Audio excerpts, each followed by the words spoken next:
Assalamualaikum warahmatullahi wabarakatuh. Perkenalkan, nama saya Cahaya Gista Triananda dari kelas F1 jurusan manajemen, NIM 2210417814. Di sebuah ruang kelas yang hangat dan penuh semangat, 11 mahasiswa kelas F1 sedang duduk mengelilingi meja dengan laptop terbuka dan wajah yang penuh antusiasme. Mereka baru saja selesai mengikuti mata kuliah Pak Adi, yaitu analisis lingkungan bisnis. Dosen yang terkenal karena cara mengajarnya yang menarik dan penuh tantangan. Hari ini, Pak Adi memberikan tugas yang sedikit berbeda dari biasanya, yaitu melakukan analisis SWOT di tempat kerja atau UMKM di daerah masing-masing. Baik teman-teman, kata Pak Adi sambil tersenyum. Tugas kalian adalah melakukan analisis SWOT untuk sebuah perusahaan UMKM atau tempat kerja yang di sekitar kalian. Tidak hanya itu, kita juga akan mendiskusikan tentang manfaat dari mempelajari dan menerapkan analisis SWOT, PESTEL, dan Matrix TOWS.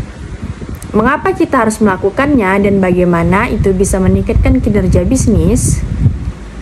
Mahasiswa F1 pun mulai berdiskusi dengan penuh semangat. Dito, seorang mahasiswa yang bekerja paruh waktu di sebuah kafe kecil di dekat kampus, mulai berbicara. Saya pikir tugas ini sangat menarik. Di kafe tempat saya bekerja, saya akan memulai dengan melakukan analisis SWOT untuk melihat apa yang menjadi kekuatan dan kelemahan kami, dan peluang serta ancaman yang ada. Dengan analisis itu, saya bisa memberikan masukan untuk membuat kafe kami lebih baik dan kompetitif di pasar. Siti, yang bekerja di sebuah toko pakaian lokal, ikut menambahkan, "Iya benar, melalui analisis SWOT, saya bisa tahu dengan jelas apa yang membuat toko pakaian kami lebih unggul dibandingkan dengan pesaing. Mungkin kami punya produk yang lebih berkualitas atau pelayanan yang lebih personal, tetapi kami juga harus jujur melihat kelemahan kami, seperti kekurangan dalam pemasaran online."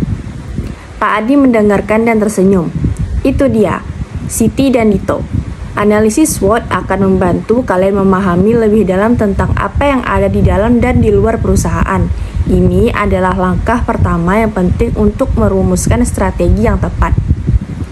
Rizky, yang bekerja di sebuah toko sepeda, bertanya, "Pak, setelah melakukan analisis SWOT, bagaimana cara kita mengoptimalkan hasil analisis tersebut dalam pengambilan keputusan bisnis?"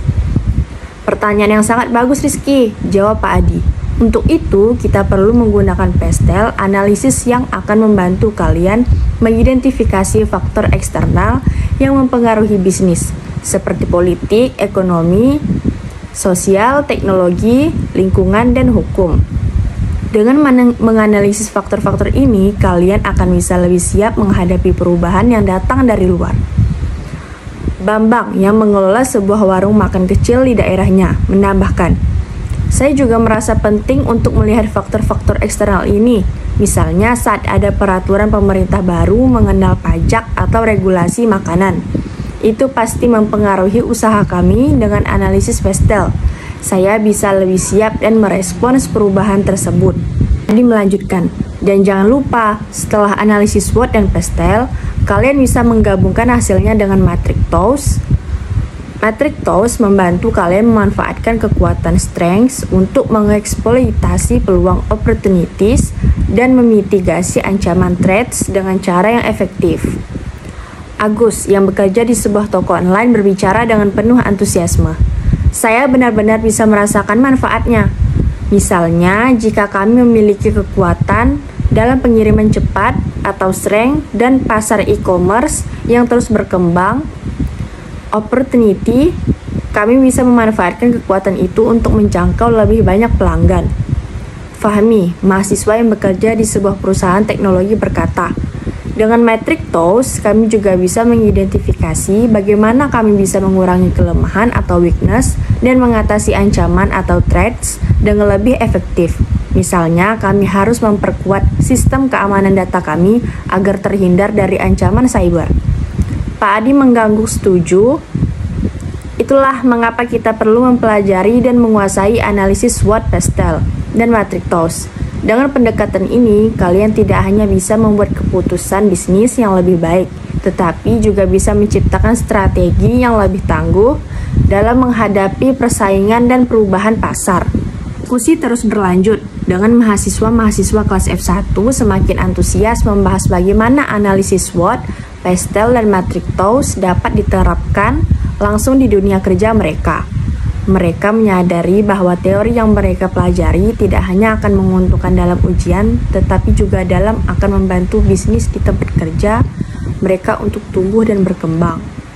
Setelah beberapa jam berdiskusi, Pak Adi menutup pertemuan dengan kata-kata bijak. Ingat teman-teman, analisis ini bukan hanya untuk menilai keadaan sekarang, tetapi untuk merencanakan masa depan. Dengan pemahaman yang mendalam tentang lingkungan bisnis, kalian bisa mengidentifikasi peluang baru dan mengurangi resiko. Itulah kekuatan dari riset pasar yang baik. Mahasiswa F1 meninggalkan ruang kelas dengan pemahaman yang lebih dalam tentang bagaimana analisis SWOT, PESTEL, dan matrix TOWS dapat membantu mereka dan tempat kerja mereka untuk meraih kesuksesan.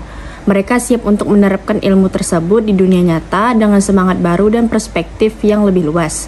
Setelah diskusi yang seru tentang analisis SWOT, PESTEL, dan matrix TOWS, mahasiswa kelas F1 merasa semakin paham dan bersemangat untuk langsung menerapkannya di tempat kerja mereka. Mereka bahkan mulai memikirkan bagaimana cara mereka bisa berbuat analisis pasar lebih menarik dan aplikatif. Namun, saat suasana mulai mereda, Dito yang selalu suka humor, tiba-tiba melontarkan sebuah pertanyaan yang membuat seluruh kelas terdiam. "Duh, Pak Adi," kata Dito sambil tertawa kecil. "Kenapa ya Pak, kita nggak dengerin lagu dangdut atau lagu-lagu seru waktu kita lagi cerita tadi? Biasanya kan Pak Adi suka selingi kelas dengan lagu-lagu dangdut yang bikin semangat." Seluruh kelas yang tadinya serius langsung tertawa, dan beberapa dari mereka ikut menimpali. "Iya Pak Adi, kenapa nggak ada lagu dangdut seperti biasanya?" tanya Rizky dengan ekspresi heran. "Kita malah jadi terlalu serius bahas analisis." Pak Adi yang mendengar celotehan dari mahasiswanya hanya tersenyum sambil memandang mereka dengan mata yang penuh makna. "Ah, kalian ini sering banget kebanyakan tawa. Jadi begini teman-teman," jawab Pak Adi sambil berdiri dan mulai menulis di papan tulis.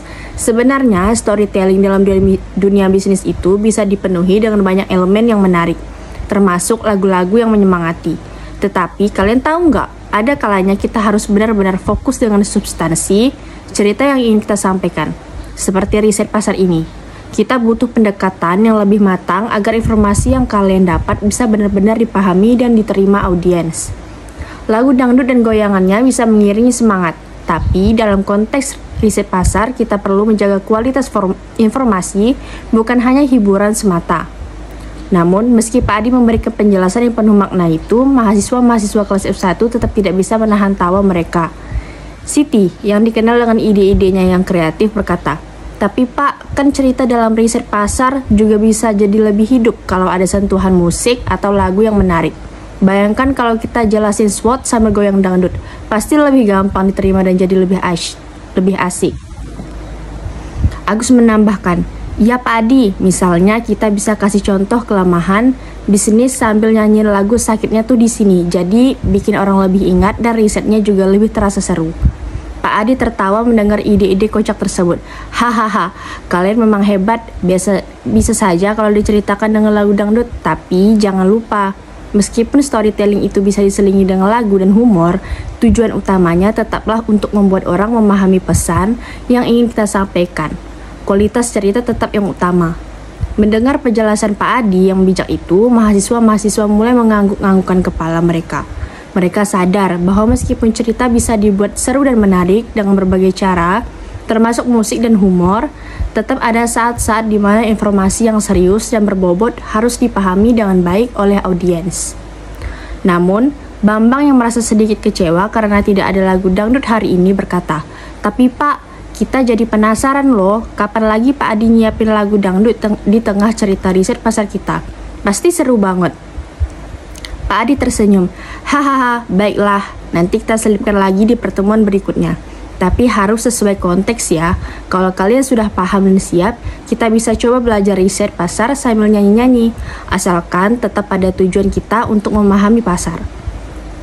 Fahmi yang semangat menimpali. Setuju Pak, kita jadi lebih semangat kalau ada lagu dangdut. Tapi tetap riset pasar ini penting banget.